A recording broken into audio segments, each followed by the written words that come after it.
Week we looked at the 20th chapter of St. John's Gospel, one of the great resurrection appearances. And this week, on the third Sunday of Easter, we have a passage from that magnificent 24th chapter of Luke. That includes the Road to Emmaus story.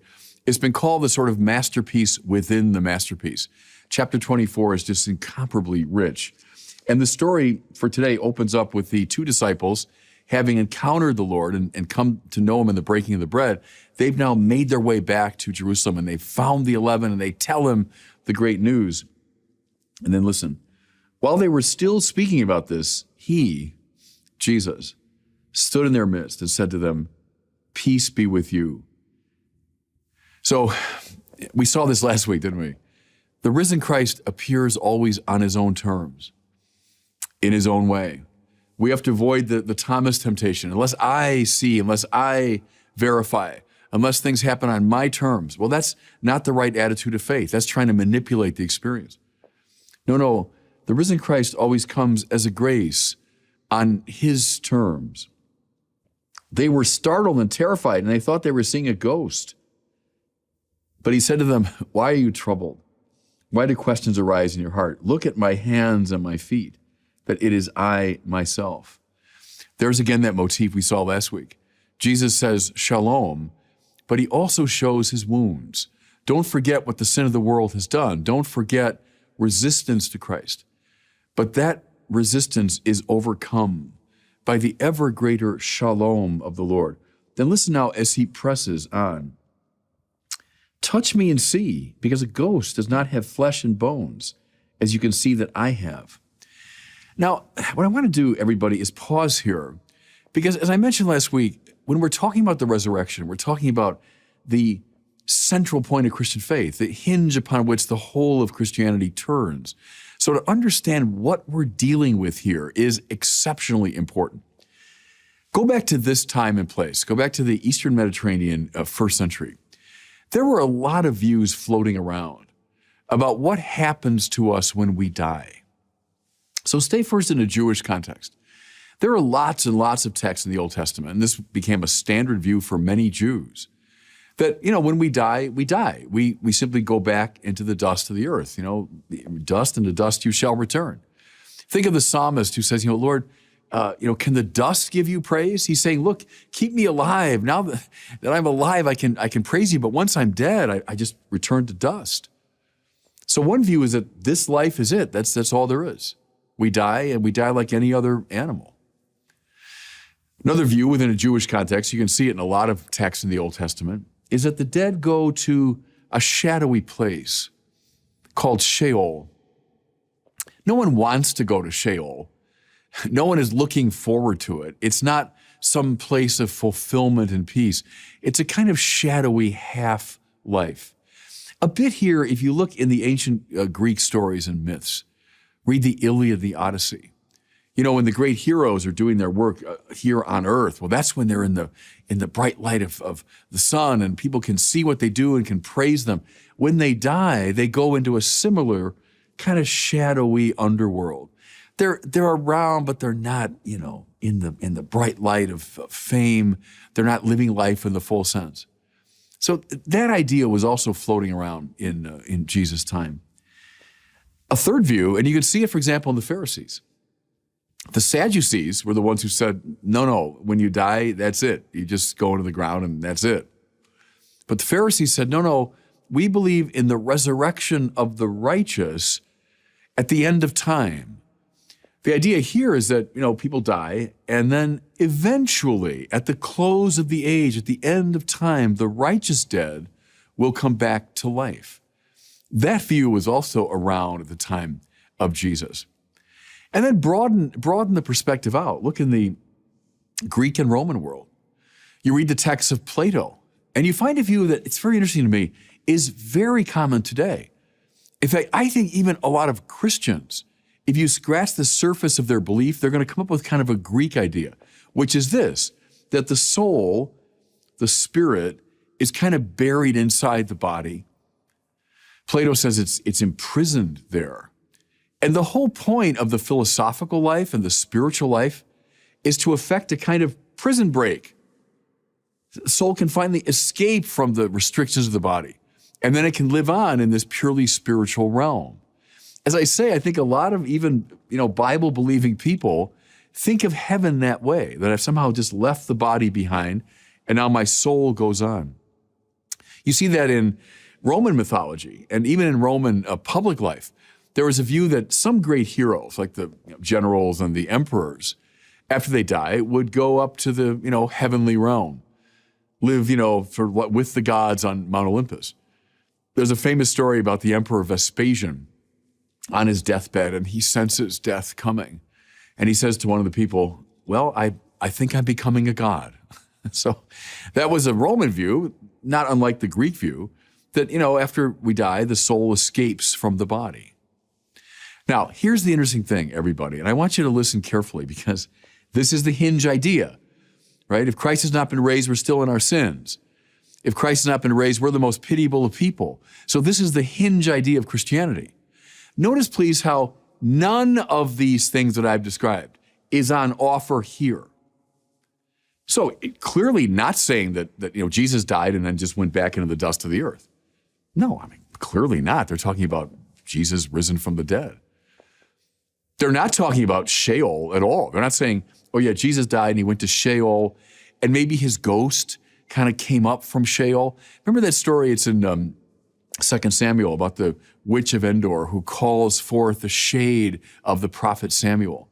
Call him up from Sheol. This is exactly why in the story, they think they're seeing a ghost. So they're operating out of that perspective, like, oh, maybe this is a ghost come up from Sheol. But that's not what's being described.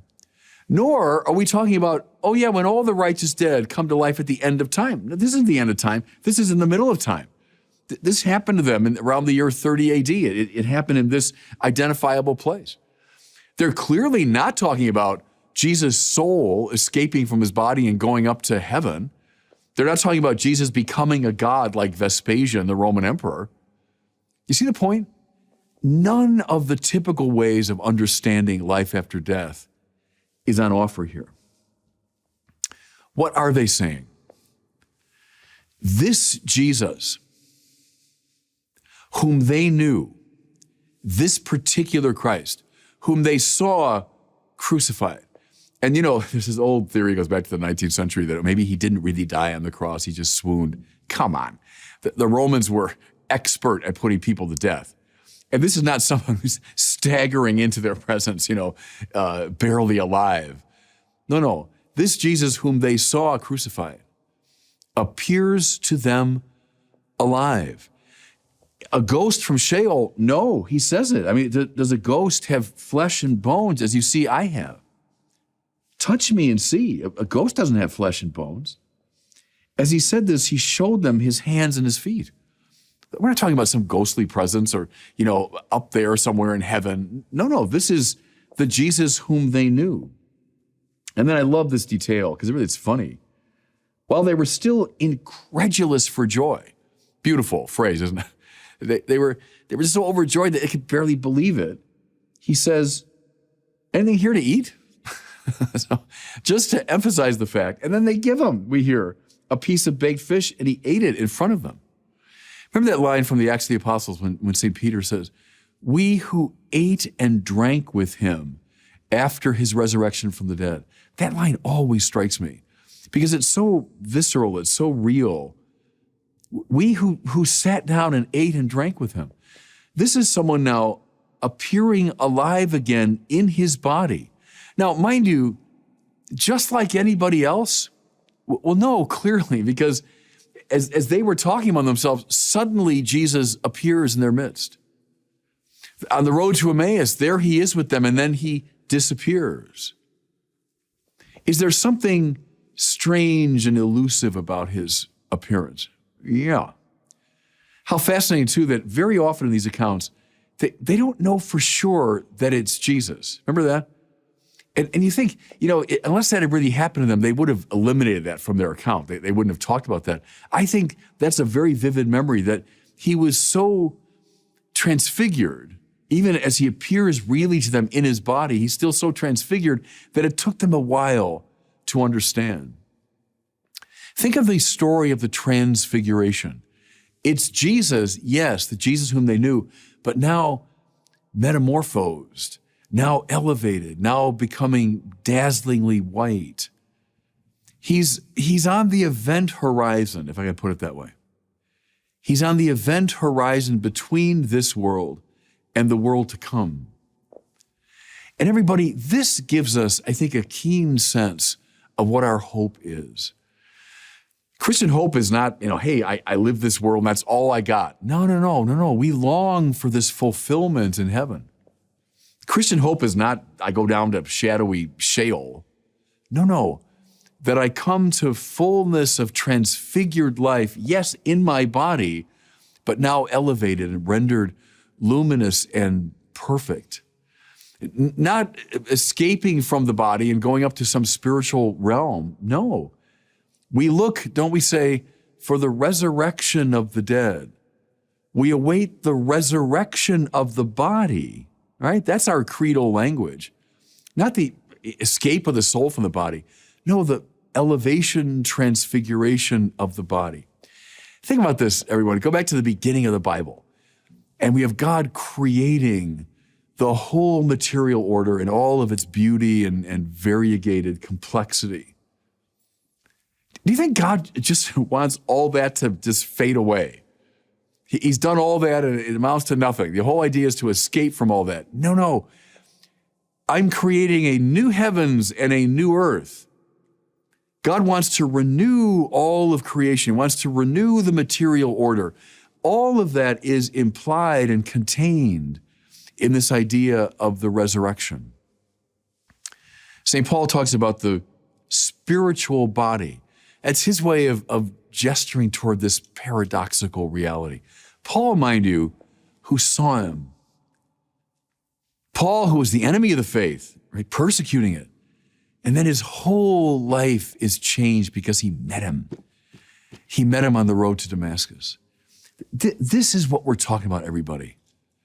This Jesus, in his body, bearing his wounds, eating and drinking before them, and yet transfigured, elevated to a higher pitch. This is what we celebrate during this Easter season. I'll close with this. I think one way to move spiritually through the Easter season is to cultivate your capacity for surprise. What God has in store for us, it's not nothing, not going back to the dust of the earth. It's not the soul leaving the body behind. No, eye has not seen, ear has not heard what God has planned for those who love him. Cultivate your capacity for surprise. Cultivate your capacity to imagine a spiritual body. That's at the heart of Christian hope. That's at the heart of our Easter season. And God bless you. Word on Fire Show. I'm Matthew Petrusik, Senior Director of the Word on Fire Institute and the new host of the Word on Fire Show. Thank you for joining us. Euthanasia and the culture of death. St. Pope John Paul II used the term culture of death in his 1995 encyclical Evangelium Vitae to capture the secular world's dark confluence of poisonous ideas and practices that lead directly and indirectly to spiritual and physical ruin. Sadly, the encyclical's warnings have only become more prophetic and more prescient over time. We've seen that the culture of death has advanced on many fronts, but today we'll be focusing on the increasing legalization of suicide in the United States and abroad. To date, 10 U.S. states and Washington, D.C. permit assisted suicide. Many more states, including our home state of Minnesota, are likely to legalize it in the near future. Here to discuss the issue and how Catholics can and should respond is Bishop Robert Barron.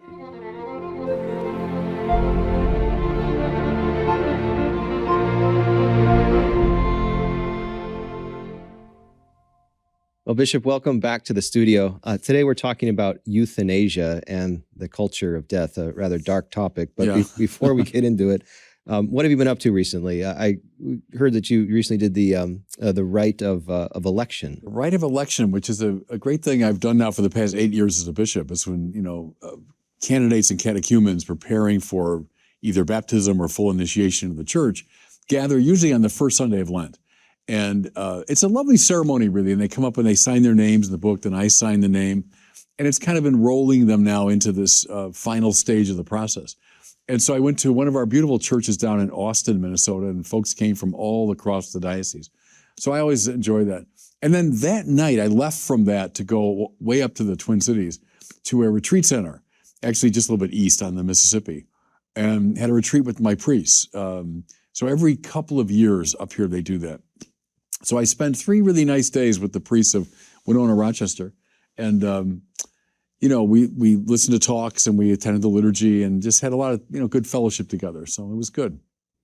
Let's always remember that there are beautiful things happening all the time like that as we transition into talking about our today's topic. Things are not all dark, right? Yeah. So you recently wrote an article in Evangelization Culture online entitled, "It's Not Your Life, It's Not Your Death, and It's Not Your Choice." Mm-hmm. And you wrote in response to a new law that, if passed, it hasn't been passed yet, but if passed, would legalize assisted suicide right here in our home state of Minnesota. Yeah. Now, as the filming of it hasn't passed yet, but it's likely to, unless there's some significant resistance. Now, one of the challenges that we face, and your article touches on this, is at the terminological level, the words that are used in the nature of the debate. So, as you know, the Minnesota bill is called the End of Life Option Act, but other examples include death with dignity, voluntary assisted dying, physician-assisted suicide, and even borrowed from the abortion movement, my body, my choice. So the first question to address here is, what role has euphemism really played in this debate? A lot. And all those suggest the primacy of, freedom and choice in our culture has become almost like a fetish. I took my article from a billboard that I saw in California many years ago. I was out there, and the same thing, this euthanasia bill was being considered. And the billboard simply had, "My life, my death, my choice." And it was meant to appeal euphemistically to this very reality. What struck me was how antipathetic that is to Paul, right? Whether you live or you die, you are the Lord's. It's not my life, it belongs to Christ. Not my death, that belongs to him too. So whether I live or die, I am the Lord's. There's a fundamental shift in consciousness from I belong to someone beyond myself. I belong to the Lord. My life does, my death does. It's not my choice. But then the modern, you're at this watershed, the modern view is just the opposite. No, choice is absolutely preeminent. My life belongs to me. My death belongs to me, and it's up to me to choose. That's where the battle is really joined. It's a philosophical battle.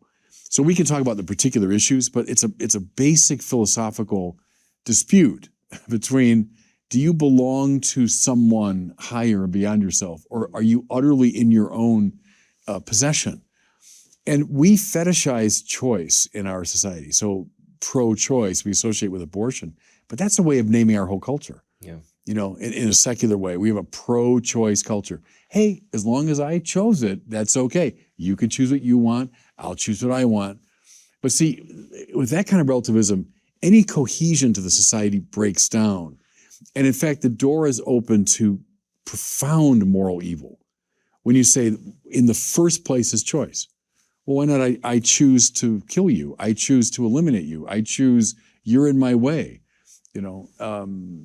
Unless we're anchored in objective value, we are inviting moral chaos. That's right. Now we're going to get deeper into the philosophical underpinnings of both the pro-euthanasia movement and the Catholic response.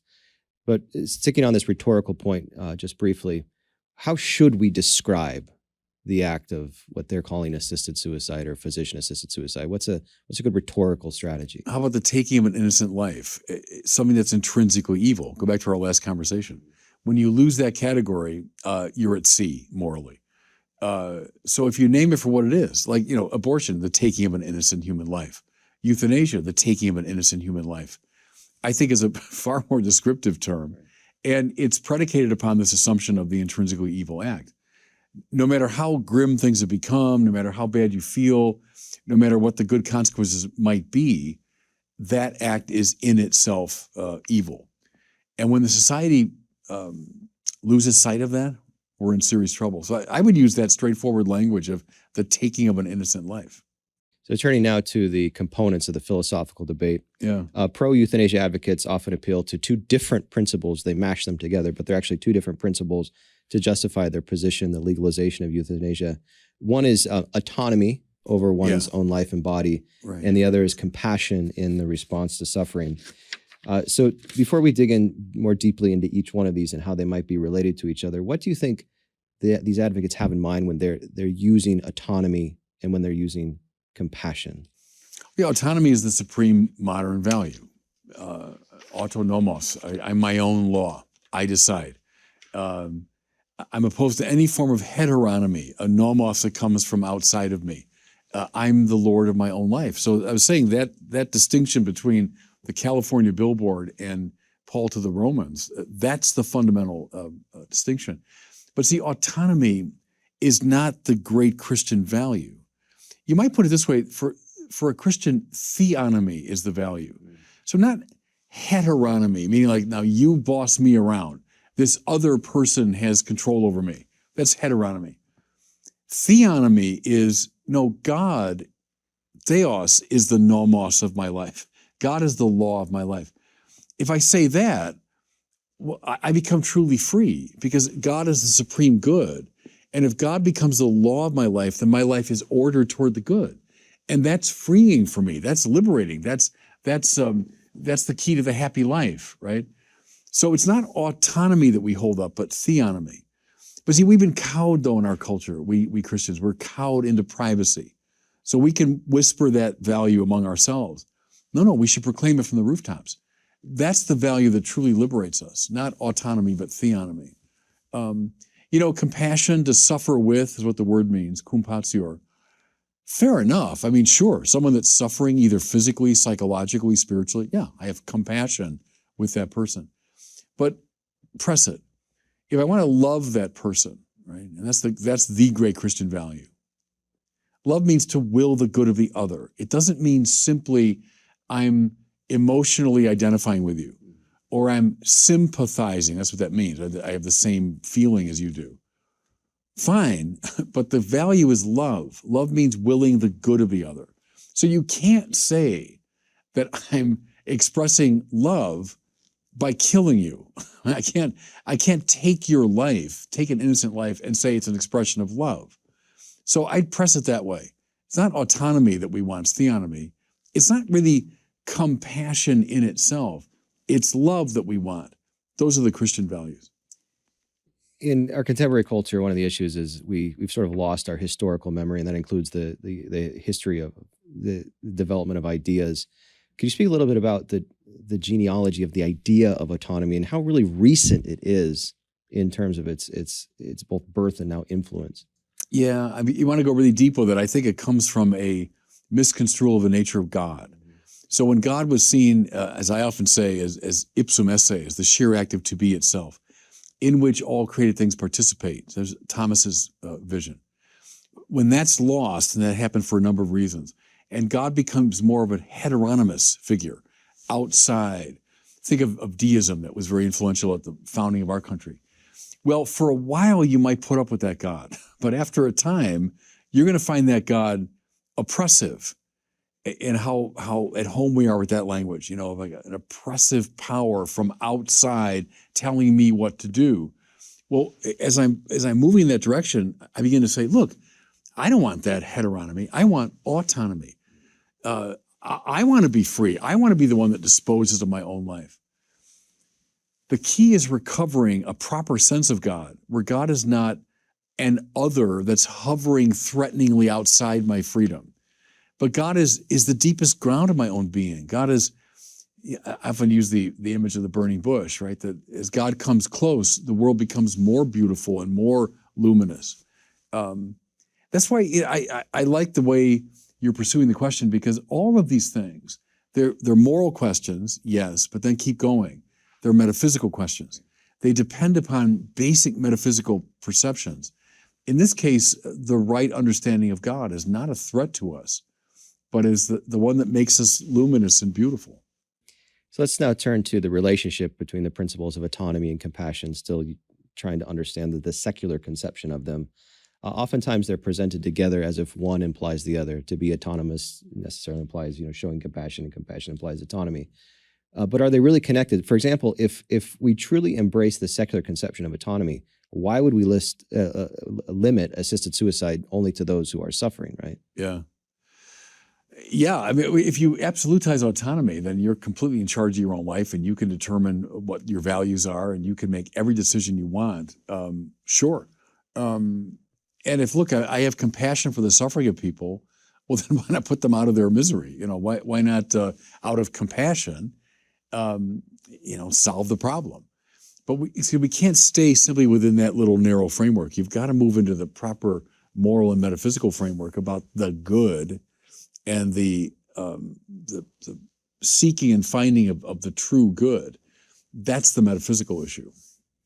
So proponents of assisted suicide often regard what's called the slippery slope argument as a straw man. And the argument says, well, look, if we legalize it, we're going to eventually use the same law to involuntarily kill those who are either incapacitated or otherwise incapable of resisting. And they respond to the argument, no, we can carefully construct the laws in a way, well, that will not happen. What's your response to that? Well, the response is it's empirically false. I mean, you can see the slippery slope. Look in Canada, look in parts of Europe where indeed these, originally rather restricted euthanasia laws have devolved very quickly into, very aggressive expressions of real violence toward people. So I don't think that's a theoretical issue at all. I think empirically you can see we're on a slippery slope. And you're always on the slippery slope, Matt, when you bracket the intrinsically evil category. Oh no, it's not intrinsically evil. Under certain circumstances we can. And then you bring in, oh, sure, look how the person's suffering. And oh, look, what their own autonomy. Oh, look at the way their family's affected. Well, sure, once that category of the intrinsically evil is gone, then you can justify anything. Can I go back? This is when I was a young guy in the seminary, and all the vogue at the time was this proportionalist ethic, which kind of had the same structure. There wasn't anything really intrinsically evil about a given act. It all depended on consequences, and you kind of measured good and bad, and then you made a proportional judgment, right? I remember taking that in, and there were bright, convincing people that were laying it out. But I remember the day, really, when it occurred to me, I could justify anything under this rubric. If this is the way to think about the moral life, I could, in principle, justify anything. Why not kill this person if there's enough good that comes from it? I mean, why not put this poor old person out of his misery if enough good comes from it? That's I would say by its nature, a slippery slope scenario. Once I say no intrinsic evil, measure the good and evil, I can justify whatever I want. So I think the church has got to be a bulwark against that. Who else in our society is speaking these fundamental moral truths? I don't know. Like an academe, you're not going to find a lot of people who are defending classical morality. So the church, I think that's part of our job, to be a bulwark today. So, Bishop, if someone comes to you and says, look, this is a foregone conclusion, this is what society wants, they want to head in this direction, so what we should do as a church is to try and make the laws as restrictive as possible, try to write the laws in such a way so that we'll avoid these unintended consequences down the line. You say what to that argument? Well, no, if you're dealing with the intrinsically evil, you can't do that. There's a prudential argument, and we've engaged this around the abortion question. If there are some proposed laws that might restrict abortion, the church has said, okay, I mean, we'll accept whatever we can get. We're not conceding for a moment that abortion is anything but intrinsically evil. But if the society at the governmental level is willing to say, well, we'll set up certain restrictions, okay, I can accept that. So there's there's room for prudential judgment there, it seems to me. But you can never legislate in a way that allows for the intrinsically evil. So another argument that pro-euthanasia advocates use is that when we're arguing from the Catholic standpoint, what we're really doing here is we're taking our irrational, preferential religious beliefs and imposing them on others. Is that a fair portrayal of the Catholic position? No, and one of the great virtues of the Catholic intellectual tradition is that we embrace the natural law. And go back to John Courtney Murray and many others in the 20th century that saw that as a very promising way forward for American Catholics, is that we have a way of talking about the moral life that is not, it's indeed grounded in the Bible, that's true, but it's not reducible to the Bible. It can appeal more widely to any person of good mind and goodwill. It appeals to principles that any reasonable person should be able to accept. And so when we make our arguments, let's say about abortion, euthanasia, et cetera, we don't tend to go back to biblical examples. We don't say, well, the church teaches. We tend to rely upon these natural law principles. At the same time, I think it's okay to make explicit reference to the Bible. That is the ultimate ground of our ideas about the world and about morality. So I think, sure, appeal them, and if it works, great. If that will work in a public context, great. But we do have this natural law tradition. And look, imposition. Every law is imposing something on people. If I say, let's have a law that you can only drive, 65 miles an hour, well, I'm imposing ultimately a moral vision on everybody, right? Why do you limit the speed? Well, so it makes the world safer and it'll save lives, right? That's a moral vision imposed through legislation. Well, all legislation, whether it's tax law, traffic laws, laws against homicide, et cetera, they all have a moral basis. They're all, at the end of the day, imposing a moral vision on people. So to me, it's a kind of a canard. It's a red herring to pull out the I'm imposing things. So I would take those two tacks in responding to that. So this would apply more to the internal debate of the prudential level of how to address these societal problems, including euthanasia and abortion. What do you say to those who perhaps in like the tradition of Stanley Hauerwas would say things like, we just need to stay away from the natural law arguments. They haven't worked. They're unintelligible. They're ultimately philosophically unsuccessful. So let's only rely on the biblical witness. Yeah, and I've always liked Hauerwas and find some of that compelling. Man, my bottom line is whatever works. I have kind of a Jamesian side, I suppose, like a pragmatist side, like whatever works. If a natural law argument is persuasive in the public forum, and that's supposed to be its virtue. Now, Hauerwas and company would say, look, they haven't been very persuasive in the public forum. I get that. But I would say if they work, great. If the biblical appeal works, great. Hauerwas, in fact, one time appeared before Congress, this is years ago, and it was an abortion, related debate. And they asked him, they said, Professor, could you provide, your argument against abortion? And he said, Christians don't kill their children. And the guy said, well, I understand that, but could you come up with an argument? He goes, no, that's my argument. Christians don't kill their children. So that was not appealing to the natural law, but appealing rather boldly and unapologetically to a biblical vision. I'd say whatever works, try it, use it. As a Catholic, I have an affection for the natural law tradition. I think it can and does persuade people.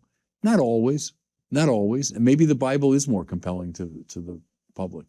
To draw it out and look at the implications of the way that we frame the debate, natural law and biblical, is it fair to say, though, that at some level we have to appeal to the natural law in the sense that we can't only appeal to revelation to have laws in a society? Is it fair to make that claim? Well, it depends on how you construe it, because I suppose the natural law, I think, does have a relationship to the Bible, that it does find fundamental principles within the Bible. But yeah, you could say within a pluralist society, it's the only kind of reasonable appeal you can make, an appeal to, universal principles of reason and so on. So it's probably, the more effective route. There's also a libertarian critique that goes something like this, the libertarian critique of the Catholic position. It says something like, well, assisted suicide may indeed be morally wrong, but it's not the state's job to get involved in moral disputes. So if you don't want to participate in assisted suicide, then don't, but let other people make their own choices. How do we respond to that argument? Well, again, I go back to the purpose of law. There's always a moral purpose. And to that degree, the state's always involved in moral issues. And if you want, imposing morality on people. Why is the state involved in saying you can't murder people? Why is the state involved in saying you can't steal? Why is the state involved in saying you can't rape people? So, I think it's a exaggerated point of view. I get the libertarian, impulse behind it, but every law is imposing some kind of moral vision. So that's why, in that way, again, the Hauerwas side, you might say, well, look, you've got your moral framework, I got my moral framework. Let's have a debate in the public and see who wins. Let's bring our competing moral visions out in public and see who can out-narrate the other. So a libertarian may even be sympathetic to that position, but say, okay, but what's the limiting principle within Catholic thought that says, well, here that the state does grant you freedom in these realms, and the state should not be involved in these realms? Well, that goes back to Aquinas, where Thomas will say not everything that's morally wrong should be illegal. So famously, Aquinas says that there should be a sector of the city where prostitution, that people understand what's going on there and so on, and we know that's what people are going there for, et cetera. But not everything that's immoral, and clearly he thought that was immoral, should be illegal. Now the reason is sometimes making those things illegal produces far more problems and makes the situation more morally complicated. So should the church, in its full range of sexual teaching, should that be legally imposed? I would say no, for the same reason. It would cause, more moral problems. So that's a subtle point, but an important one.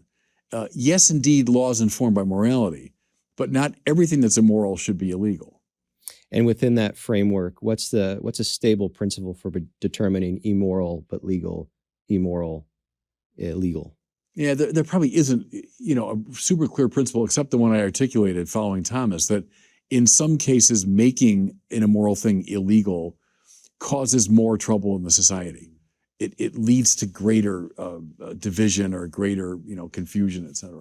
So that's probably the best you can do in terms of a prudential principle. Is it just as fair to say that intrinsically evil acts should always be illegal? No, because again, look at the full range of Catholic sexual teaching. Would you make every part of that? We would recognize a number of that as intrinsically evil, but we wouldn't want laws against them necessarily. I think this shows just how versatile and how nuanced the Catholic intellectual tradition is on these moral matters.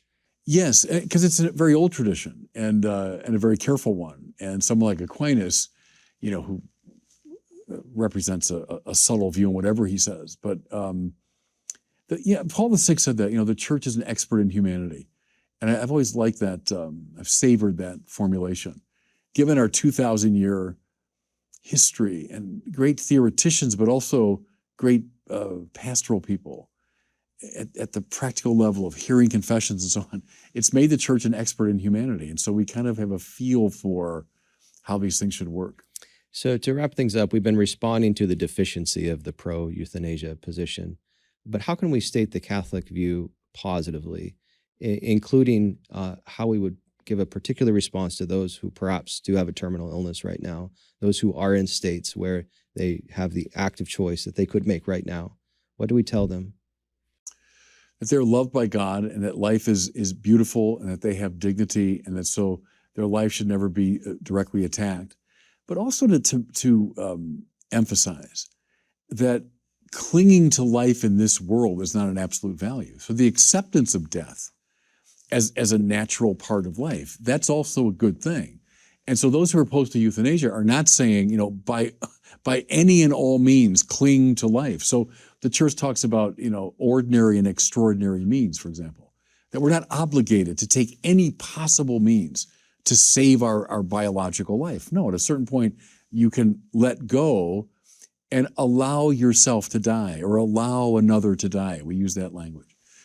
So we're not taking such an absolutist position that we're just trying to cling desperately to life in this world. We honor life, the dignity of life. You can't actively take it. But there's also, the legitimacy in accepting death, allowing someone to die. I think that's part of the nuance of the Catholic view. And to those who say the church just doesn't understand how much I'm suffering or how much my loved one is suffering, how do we respond to that? I think of all the people within the church who care for those who are dying. And, thank God for hospice programs and thank God, too, for the medical means we have now to alleviate, most forms of physical suffering as people approach death. The appeal to the horrific suffering people have. Yes, indeed, sometimes that still is the case. But most of the time now, we have the medical means to deal with that. But I would say that the church has so many people and institutions that care for those who are dying. We're well aware of those dynamics. Well, thank you, Bishop. It's now time for our listener question. This one comes from Dara from Massachusetts, who asks about praying for the dead. Okay. Hi, Bishop Barron. My name is Dara. I live in Acton, Massachusetts. And I just have a quick question. I've had a season of quite a bit of loss, both friends and family, young and old. And I'm just wondering, why exactly do we pray for the dead? And can I pray for the dead souls of atheists and non-Catholics? Thank you. Yeah, thank you. To the second part, yes, absolutely. Why do we pray for the dead? The same way, the reason we pray for the living, as an expression of solidarity in God. So we reach out to those who've gone to a different dimension, but are still in relation to us, still connected to us. And we pray for them the same way we pray for each other here on earth, for the divine help, the divine grace. And yeah, of course you can pray for anybody. God's mercy reaches out to all. And I think praying for the living and the dead, which is one of the spiritual works of mercy, expresses that. So absolutely. Well, thank you so much, Bishop, for joining us welcome. again. Look forward to seeing you again soon on the Word on Fire show. Good. Thanks, Matt. That does it for us today. Thanks for joining us on the Word on Fire show. If you're interested in learning more about how Word on Fire can help you grow closer to Christ and become a better evangelist with and for others, consider joining the Word on Fire Institute. Check us out at institute.wordonfire.org. That's institute.wordonfire.org. See you next time.